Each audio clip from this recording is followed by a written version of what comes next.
Matric আৰু হাই secondary পৰীক্ষা একেবাৰে ওচৰ চাপিছে, কিন্তু আজিলৈকে কিছু সংখ্যক শিক্ষাৰ্থীয়ে সম্পূৰ্ণ সিলেবাস পঢ়িব পৰা নাই।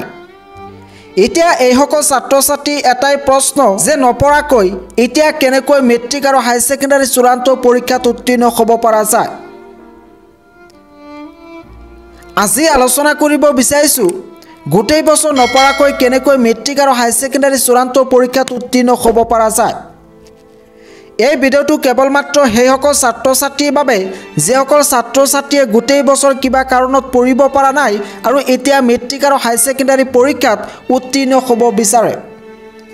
Tips number 1, solve previous years question paper. গোটেই বছৰ নপঢ়াকৈ মেট্ৰিক আৰু হাই ছেকেণ্ডাৰী পৰীক্ষাত উত্তীৰ্ণ হোৱাৰ একমাত্ৰ উপায় হৈছে টিপছ নাম্বাৰ 1, অৰ্থাৎ মেট্ৰিক আৰু হাই ছেকেণ্ডাৰী চূড়ান্ত পৰীক্ষাৰ পুৰণি প্ৰশ্নবোৰ সমাধান কৰিবা। তোমালোকে যিমানেই পুৰণি প্ৰশ্নবোৰ সমাধান কৰিবা সিমানেই মেট্ৰিক আৰু হাই ছেকেণ্ডাৰী পৰীক্ষাত ভাল ফলাফল দেখুৱাব পাৰিবা। কাৰণ কিছুমান কমন প্ৰশ্ন আছে যিবোৰ মেট্ৰিক আৰু হাই ছেকেণ্ডাৰী পৰীক্ষাত বাৰে বাৰে আহি থাকে। গতিকে তোমালোকে যদি মেট্ৰিক আৰু হাই ছেকেণ্ডাৰী পৰীক্ষাত ভাল ফলাফল দেখুৱাব বিচৰা আৰু মেট্ৰিক আৰু হাই ছেকেণ্ডাৰী পৰীক্ষাত উত্তীৰ্ণ হ'ব বিচৰা তোমালোকে পুৰণি প্ৰশ্নবোৰ সলভ কৰিবা। Tips number 2, revise thoroughly. অৰ্থাৎ তোমালোকে যি পঢ়িলা সেয়া প্ৰতিদিন ৰিভাইজ কৰিবা। কেনেকৈ ৰিভাইজ কৰিব লাগে, কেনেকৈ ৰিভাইজ কৰিলে পঢ়া বেছিকৈ মনত থাকে আৰু কেনেকৈ ৰিভাইজ কৰিলে পৰীক্ষাত ভাল নম্বৰ পোৱা যায় এই বিষয়ে মই অলৰেডি এটা ভিডিঅ' বনাইছোঁ। সেই ভিডিঅ'ৰ লিংক এইটো ভিডিঅ'ৰ ডিছক্ৰিপশ্যনত দিয়া আছে, তোমালোকে চাই ল'বা। Tips number 3, make a checklist of repeatedly asked questions.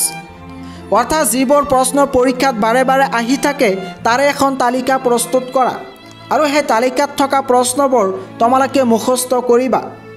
Tips number 4, find out the high scoring topics in your syllabus.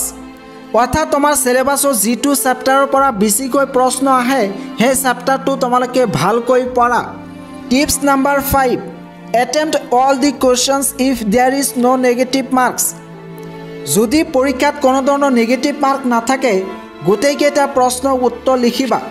যেনেকৈ এই বছৰ মেট্ৰিক পৰীক্ষাৰ OMR শ্বীটত কোনো ধৰণৰ নেগেটিভ মাৰ্ক নাই, গতিকে তোমালোকে OMR শ্বীটৰ গোটেইকেইটা প্ৰশ্ন এটেম্প্ট কৰিবা।